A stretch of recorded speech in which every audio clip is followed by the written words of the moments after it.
We're already getting support from athletes and entertainers as we speak. By next week, we're looking forward to getting $1 million for the capture of George Zimmerman. We're going to force our government to do their job properly, and if they don't, we will.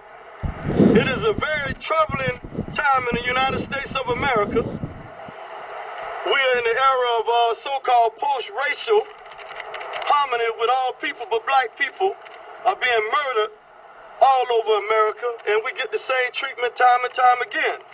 So we're saying to President Obama, you got to do your job on this one, buddy. We don't need a beer. We don't need to laugh and have a good time. Our children are dying. And so white America, we have given you 400 years to get it right, and you still have failed black people.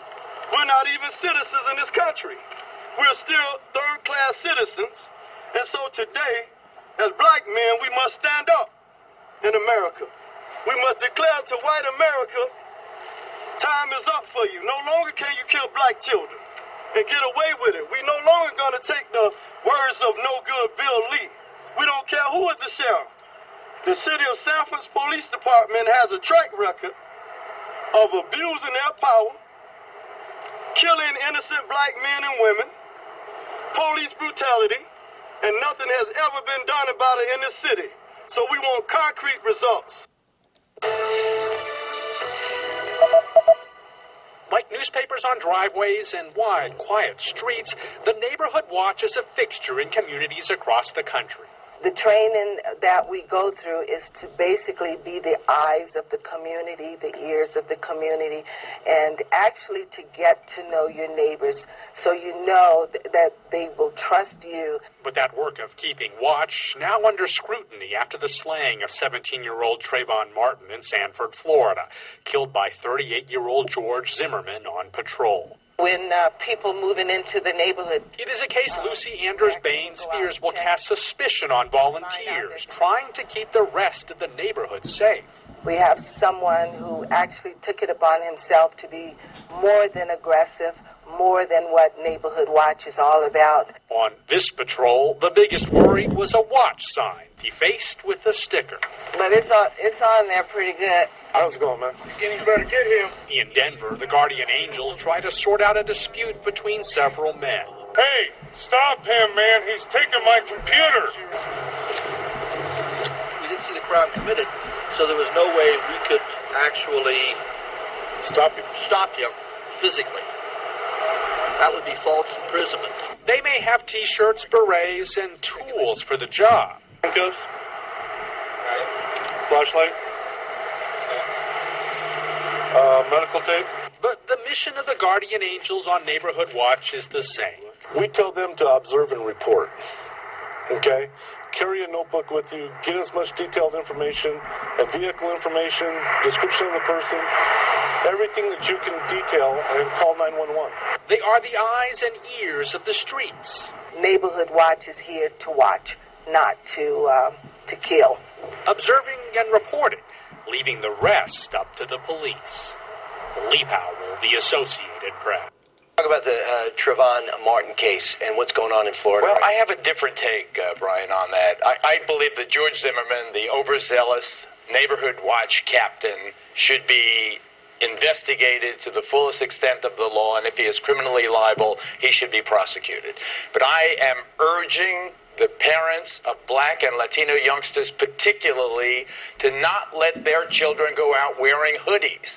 I think the hoodie is as much responsible for Trayvon Martin's death as George Zimmerman was. What do you mean?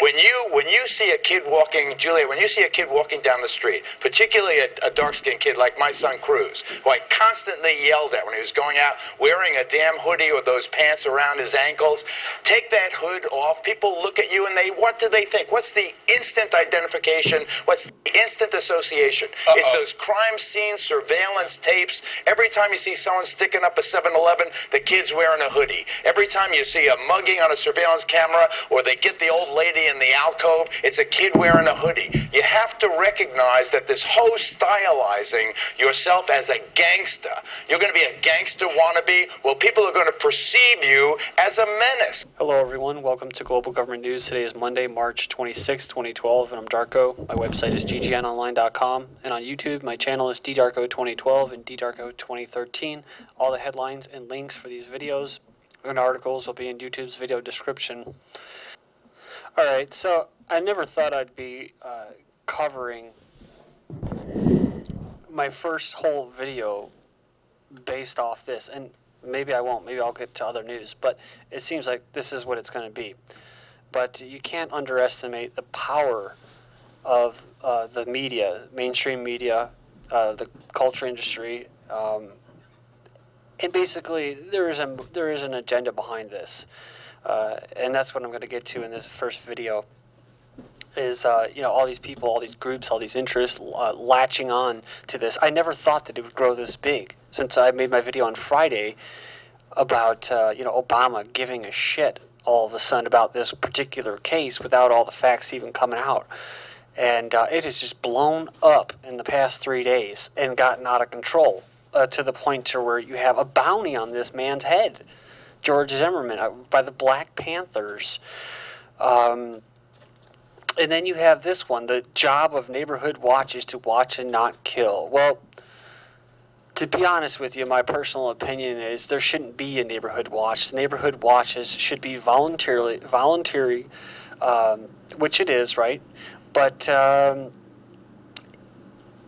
it's basically individuals collectively keeping an eye out, which they should be anyways, right? For themselves, for their self-interest, you should be looking around and perusing your environment, seeing if there's any threats to yourself, to your property, and in doing that, you might see somebody else's property or somebody else's life at risk, and you can go and help them.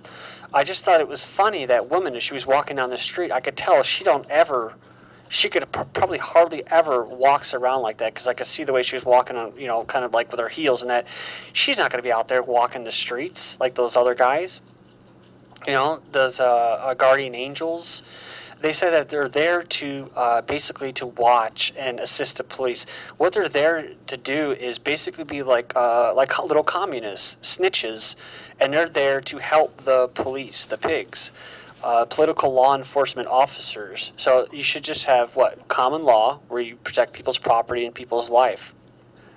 And unfortunately, the majority of the time, police aren't there to protect your property. In fact, they're there to actually steal it from you, and they're not there to protect your life as well.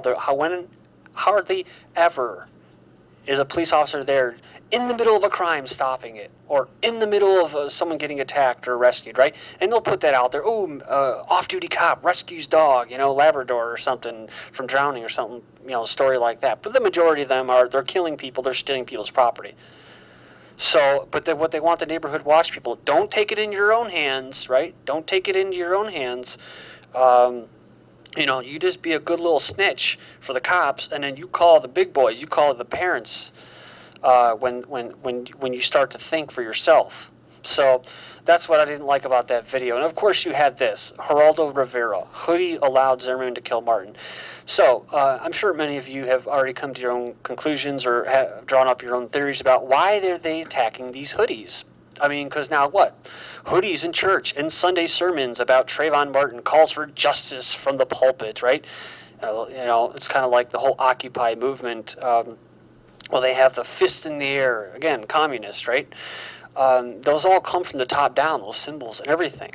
So, here you go right here. Churchgoers wear hoodies for Trayvon in their Sunday sermons. Pastor and church leaders across the country mourn the shooting death of Trayvon Martin, the unarmed 17-year-old African-American who was killed in Sanford, Florida last month. Some wore hoodies in Martin's honor. Many churchgoers did the same. And Geraldo Rivera hit the nail on the head when he talked about surveillance cameras, because that is exactly what I thought about. And then just talking to someone else today, they kind of confirmed that's what they thought it was going to be for too. It's for biometric facial scans. And ultimately what they're going to do is they're going to have cameras in the ground at train stations or whatever in public areas. They're going to have cameras not just on the side of you, not just above you, because a lot of times they'll have these cameras above you, so that it's out of sight, out of mind, because most, sheeple, they think like that. I can't see it, it's above me, in the traffic thing. I can't see it, so they're not really there.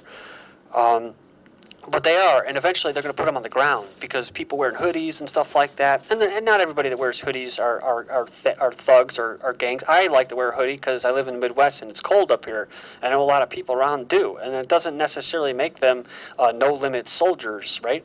So with that being said, that's where it's going to go. And when it gets to that point, you may tend to look down, right? You may tend to look down. Well, they're going to put cameras on the ground so that when you look down, you'll be looking at a camera. So then you're going to look up. Well, you can't look up because you're avoiding the cameras that are on the ground, right? And if you look down, you're avoiding the cameras that are above you. So this is how ridiculous it's going to get. And if you think it's a joke, then just know that the FBI, the feds, are actually putting out to certain types of stores and businesses that, if you purchase certain items, with cash, or you buy waterproof matches, and you go to the counter and you like to pay with cash, you could be a terrorist. If you have goosebumps, or say you try to conceal your identity a little bit, you could be a terrorist.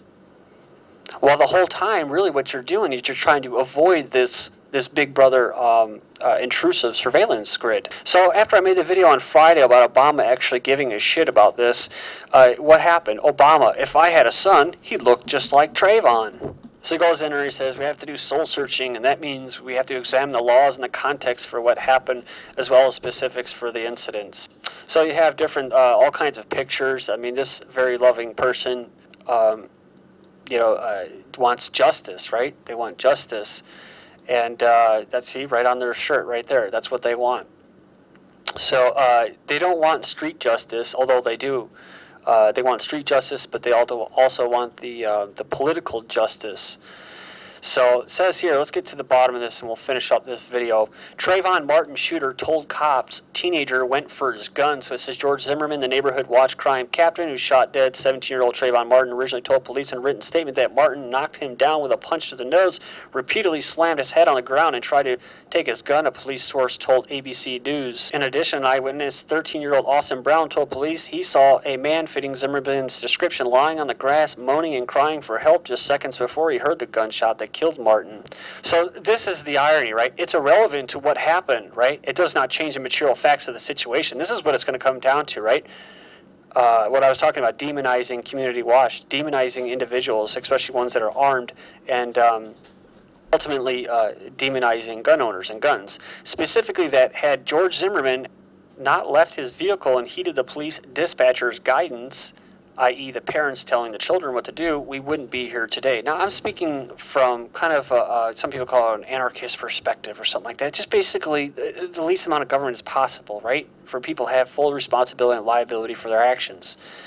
So it may sound kind of radical, but that's where I'm coming from. So this goes back to what I said about the, leave it up to the cops, right? Because the cops would have went there and they would have what? They probably would have just tased them and they would have went into convulsions and possibly died. So a killer of Florida teen told police he was attacked first, so just follow up different sources. Was Trayvon Martin a drug dealer? So it goes in there and it says that we keep seeing this innocent little picture of Trayvon right there. It's becoming more and more clear, however, that the innocent appearance of the mainstream media is so desperate to apply to Trayvon isn't all that accurate. The pictures we're used to seeing to represent Trayvon appear to be a far cry from how he actually looked once he was a few years older. See what I was talking about with the gold teeth? And that's where I got the No Limit from. His screen name was No Limit Nigga, as you can see from the Twitter picture account screen above.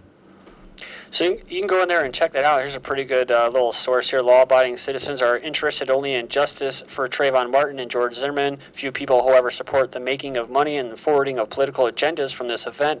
The media has portrayed Martin as some 14-year-old kid. Actually, Martin was 17-year-old, 6'3" high school senior and football player. The outdated pictures of Martin's the media are throwing around are completely deceiving. The shooting also took place inside a gated community, meaning Martin gained entrance to the property by jumping a fence. Zimmerman's father is a retired judge.